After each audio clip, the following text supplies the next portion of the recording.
Friends, good morning all of you friends. आप सभी का अपने प्यारे से यूट्यूब चैनल दी लाइटमेट एकेडमी में बहुत बहुत स्वागत है फ्रेंड्स, जैसा कि आज का जो हमारा टॉपिक है the life cycle of a star, मतलब जो एक तारे का जो जीवन चक्र है वो कैसा होता है। तारा जो हमारा होता है उसका जीवन चक्र कैसा होता है कि वो सबसे पहले भ्रूण तारे में परिणत होते हैं, फिर विकसित होते हैं, फिर आगे चल के वो विनष्ट होते हैं। फ्रेंड्स, कह सकते हैं ये जियोमॉर्फोलॉजी का बहुत ही इंपॉर्टेंट टॉपिक है। हर किसी कॉम्पिटिटिव एग्जाम में पूछा जाता है, चाहे आप कोई भी वनडे एग्जाम दें या कोई भी एग्जाम दे रहे हो, आप मेंस लिख रहे हो किसी भी स्टेट का, तो उसके लिए बहुत ही इंपॉर्टेंट टॉपिक है। फ्रेंड्स, इस टॉपिक को कह सकते हैं हम लेट करके भी चल सकते हैं, आगे चल के कह सकते हैं जो तारे का जो निर्माण होता है वो आगे चल के वो ब्लैक होल में कैसे बनते हैं उसके बारे में हम इस टॉपिक में बताएंगे कि आगे चलकर अगर ब्लैक होल बनता है तो उससे हमारी पृथ्वी पर क्या प्रभाव पड़ेगा, उसके बारे में फ्रेंड्स हम डिस्कस करेंगे। फ्रेंड्स, कह सकते हैं बहुत ही इंपॉर्टेंट टॉपिक है और जियोमॉर्फोलॉजी का टॉपिक है, भू-आकृति विज्ञान का टॉपिक है। अगर आप किसी भी वनडे एग्जाम की तैयारी कर रहे हो कोई भी, ठीक है, तो आप उसके लिए बहुत ही इंपॉर्टेंट टॉपिक है। चलिए फ्रेंड्स, हम इसके बारे में डिस्कस करते हैं, तो चलिए इसे प्यार से समझते हैं। फ्रेंड्स, जैसा कि हम जानते हैं जो चाहे कोई भी हो, मनुष्य हो, तो मनुष्य का जन्म भी कैसे होता है, सबसे पहले भ्रूण बनता है, ठीक है, फिर डेवलप होता है, धीरे धीरे बच्चा बनता है, ठीक है, आगे चल के फिर उसका डेवलपमेंट होते होते आगे चल के वो विनष्ट हो जाता है। ठीक इसी प्रकार हमारे तारों के साथ भी यही प्रोसेस चलता है। फ्रेंड्स, देखिए जो हमारा जो शुरुआत में तारा होता है भ्रूण रूप में होता है। जब जो नया नया सा जो तारा बनता है तो क्या होता है, वो भ्रूण रूप में होता है, जिसको हम कहते हैं स्टेलर नेबुला, जिसको हम कहते हैं स्टेलर नेबुला।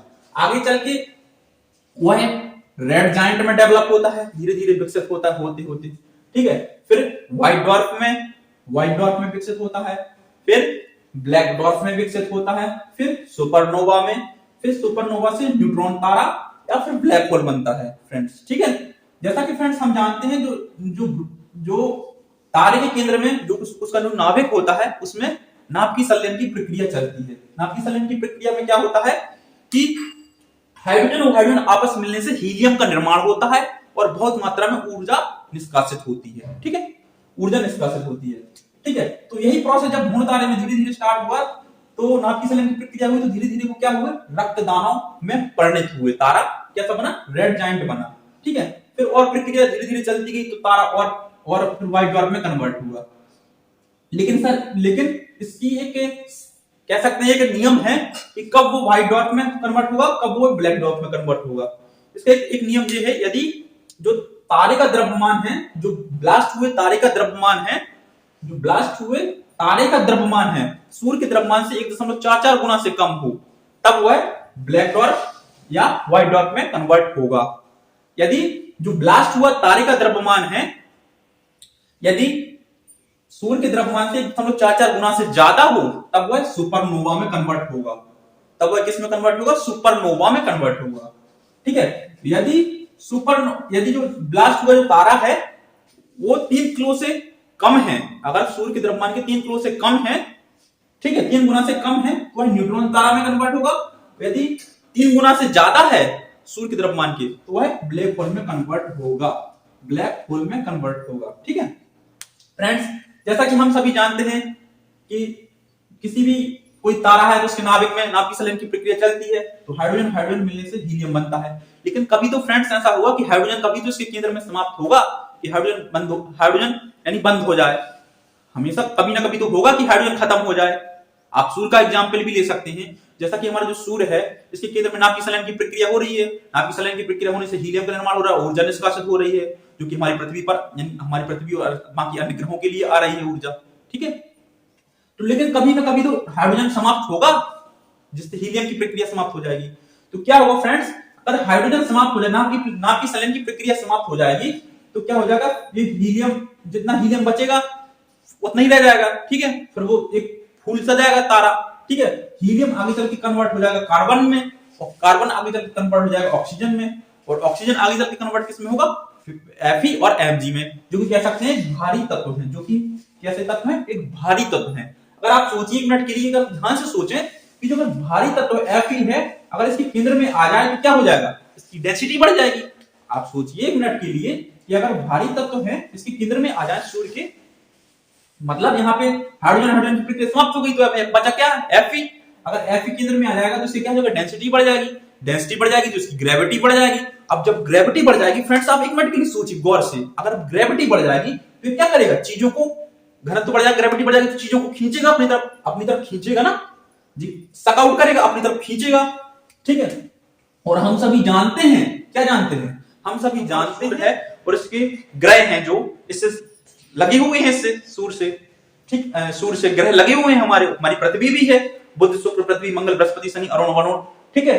अगर आप एक मिनट के लिए सोचिए, अगर आगे चल के नाभ की संलयन की प्रक्रिया समाप्त होती है और इसके केंद्र में फेरस जैसे Fe जैसे तत्व आ जाते हैं, तो यह क्या करेगा, ग्रेविटेशनल फोर्स लगाएगा, अपनी तरफ चीजों को खींचेगा।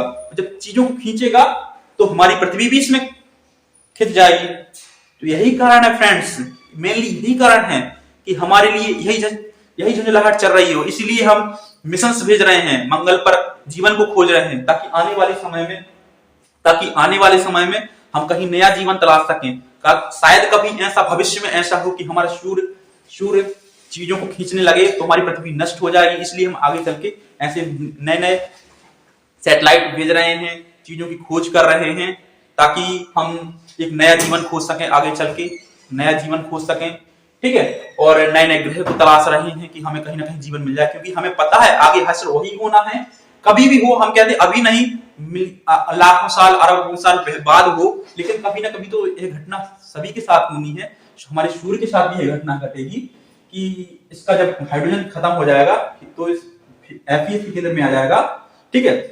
अभी आप कह सकते हैं एक ब्लैक होल की तस्वीर मिली है 2019 में, अप्रैल 2019 में, तो उसका मैंने एक फिगर बताया है, उसमें अप्रैल 2019 में उसका दूसरा नया नाम है M87, ठीक है। इस ब्लैक होल में क्या होता है, ब्लैक होल का आप एक चित्र देख सकते हैं ब्लैक होल का। इसमें क्या है कि ब्लैक होल है जी, इसमें कुछ गैसें हैं, ठीक है, एक गैसों को खींच रहा है अपनी तरफ ब्लैक होल, ठीक है। कह सकते हैं जो हमें अप्रैल 2019 में जो हमें ब्लैक होल की तस्वीर मिली है, वो हमने ली है EST से ली है, तो एक टेलीस्कोप था, उसका नाम है EST, ठीक है, उससे हमने उसकी तस्वीर ली है। इसमें बताया गया कि पृथ्वी से 500 मिलियन दूरी पर स्थित है, हमारी पृथ्वी से 500 मिलियन बिलियन ट्रिलियन दूरी पर स्थित है, आकार में पृथ्वी से 30 लाख गुना ज्यादा है। जो ब्लैक होल की हमें तस्वीर मिली है अप्रैल 2019 में, यह आकार में पृथ्वी से 30 लाख गुना ज्यादा है और सूर्य से 6.5 गुना भारी भी है, जिसकी हमें तस्वीर मिली है।